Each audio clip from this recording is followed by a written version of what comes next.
But I'm going to show you guys how to go from this to this. So you hear how it's a lot fatter, it's a lot punchier, there's a lot more meat, and it's just a heavier beat.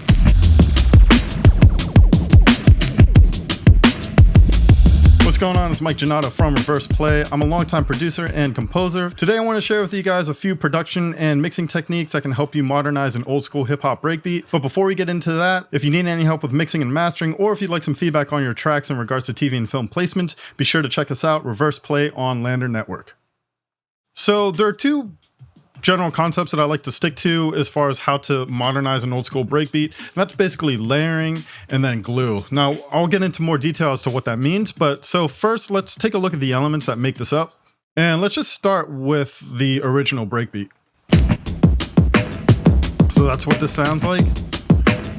So the first thing you want to do is start layering sounds. A lot of times what I'm going to do is I'm going to start looking for one-shot samples to put on top of this. Now, whenever I'm layering drum samples for this, I'm looking for sounds that are complementary in frequency and, stuff that's not going to take away from the original breakbeat, because then, you'd just be doing a new beat on top of that anyway. So if we take a look at span, we can see that the frequencies of the breakbeat, there's a lot of power in the low ends, not as much excitement here in the high end or high mids. This is much more of a warmer sample. The first thing I'm looking for with a kick is I'm wanting a kick that's got some knock to it. And this one has that, has a little bit of punch to it that punches through the breakbeat. So next, I added a snare. Kind of an old school snare, but again, another punchier snare. And on top of the snare, I have these sounds, which are a little bit brighter, kind of acts as claps. So if I were to mute everything else, you can hear what I'm talking about. Kind of gives the snare like a bit of a crack to it, right?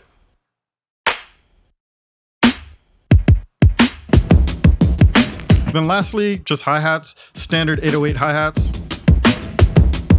And I kind of just sunk them in there, just to kind of complement the breakbeat. Now, the next thing you want to do is just balance all of these. It's just volume, you just want to take care of like volume faders and just use your ear to complement the breakbeat. Again, you want this to sound like as much as one sort of cohesive beat as possible and not just a breakbeat with a bunch of sounds on top of it. So before we get to actually gluing everything together and making everything sound cohesive, we need to start to cut away some things, and we need to start to carve out some space for these new sounds in that breakbeat. So let's look at the processing on this breakbeat. So here's the original breakbeat. The first thing I have is a saturation. This is Fab Filter's Saturn. And it's not doing much. It's just giving it a little bit of that old school crunch. Next up is an EQ. And this EQ, I'm doing a lot of cutting. Now you see here, I rolled off a lot of low ends in the subs.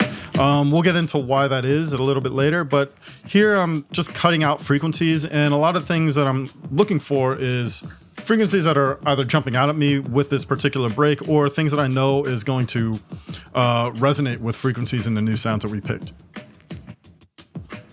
Then after that, it's a compressor. This time I'm using a DBX 160 compressor from Waves. And it's not doing a whole lot, but again, just to kind of crunch it a little bit more to give it more of that old school sound. And then another EQ. This EQ is enhancing, so I'm boosting a little bit in the low mids, boosting a little bit in the high mids here. That's kind of how I like to run my signal chains. I like to start with saturation, and then from there, do like corrective EQ or cutting before I feed the compressor. And then after compression, that's when I do an additive EQ and start adding frequencies to enhance it. So you see down here, there are two compressors here, two plugins that are off. I'm going to keep those off for now, but we'll get into that in a second. So first, let's bring in the kick. So with this kick, you can already hear that the kick is already adding some low end and some, heaviness and punch to the beat. So let's turn this EQ on. And I'm rolling off low end on this as well, but I'm also boosting around where like the knock of the kick is. Also a little bit where the snap is too. And let's bring in the snare, and I'm gonna bring in all three layers of the snare. So on the snare, I have an EQ, and I'm just boosting up a couple of frequencies in the low mids and also in the high mids too, just to give it some presence, some punch, to have it stand off of the breakbeat just a little bit. Back to these two plugins that are off. What these are compressors, and these are this one compressor here is sidechain to the kick drum. And what it's going to do is going to duck the kick drum from the break underneath our new kick drum. And you see it's pretty extreme, so it's basically taking out the original kick from the break and carving out that space for our new kick drum. And if I mute the kick, you'll hear what I'm talking about. It's pretty extreme. I do the same thing with another compressor on the snare.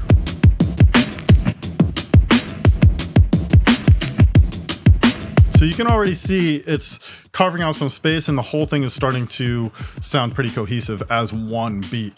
Next thing is the hi-hats, and on these hi-hats you see there's another compressor on here, and basically what I'm doing here is I sidechain this to the kick drum as well. It's not ducking as much, but essentially what I'm doing is creating accents and just creating some sort of a rhythmic pattern as the hi-hats kind of duck underneath the kick drum. Just kind of makes the pattern a little bit more interesting rather than keeping it straight. Now let's get into the sub. So we cut away a lot of the sub frequencies in the breakbeat and also in the kick. And the reason for that is because I wanted to have a dedicated track just for sub bass. And that's what this is going to do here. I'm making this with the test oscillator in Logic, where you could use a synth and just kind of program in sub hits. But this is a trick that, you know, it's kind of like an easy, quick, kind of a lazy way of doing it. I have this set at 40 Hertz. So you might want to turn your speakers down whenever I turn this on.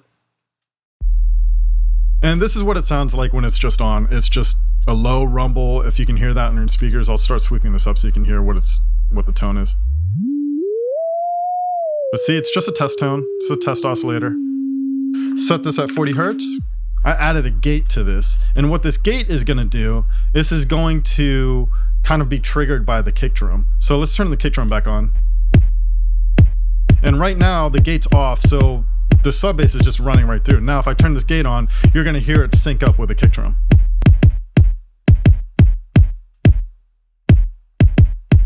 If I take out the sub, that's with it without the sub, and now with the sub. So now it sounds like one kick. Add the break, add the other beats in here. Again, take out the sub so you can hear how much weight it's kind of giving this whole entire break. So I did something similar here. You see this track here, it's called white noise. And basically what this is a layer for the hi-hats. And again, I use Logic's test oscillator to create this. And basically all it's doing is just spitting out white noise. So again, turn your speakers down. It's just spitting out white noise. Put some processing on this. So there's a bit crusher. I have another saturator on with Fab Filter Saturn. I have an EQ, which is cutting out all the low ends. I have another gain on here to kind of tame it. And then here's your gate, right? So I put a gate on here. Now what this gate is tied to are the hi-hats. And what this is going to do when I turn this gate on, it's now playing the rhythm of the hi-hats. It's being keyed by the hi-hats. It's kind of adding some noise to those hi-hats, kind of making those hi-hats sound a little bit grittier, and thus making the entire beat sound grittier. That's without. That's with it in. Let's bring everything else back in. And again, here's another compressor. Let's put on it. Doing the same thing that the compressor on the hi-hats was doing. Just ducking underneath the kicks, just to give it some interesting sort of rhythmic accents. So this is sounding pretty good. Now, we can get it to sound even more together. We've done the carving part. We've placed all the instruments in there. Everything is pretty cohesive as it sounds right now, but now we can do more to kind of glue it together. So what I've done was I've taken all these sounds and I've grouped them together into a bus, and I'm processing the entire bus with a few sort of analog style plugins. This is the 550B EQ from Waves, and this is an API plugin. And essentially what I'm doing here is just boosting a little bit of the low, boosting a little bit of the high. Just give it a little bit more excitement. I have another API plugin here. This is the 560 EQ. And not very much going on here, but I'm just kind of taming the super lows, taming the super highs, doing a little bit of cutting on a couple other frequencies here. And lastly, we have a compressor. This is the API 2500 compressor, also from Waves. And what this is doing is, so I have a slow attack and a fast release, so that's allowing the transients to go through before it compresses. Also, when this is set to loud, this compressor, like, it crunches really nicely, really musically, so it sounds really cool on drums. Not too much compression. You see it's only dipping down maybe about 2 to 3 dB, and that just basically helps glue everything together. Makes it all kind of just sound like one beat now, you know, instead of just a breakbeat with a bunch of sounds on top. Now it just sounds like one cohesive breakbeat, like just this is how it is. So those were a few techniques on how to modernize an old school breakbeat. Again, if you need any help with mixing and mastering, or if you'd want some feedback on your tracks in regards to TV and film placements, be sure to check us out, Reverse Play on Lander Network. Thanks for watching.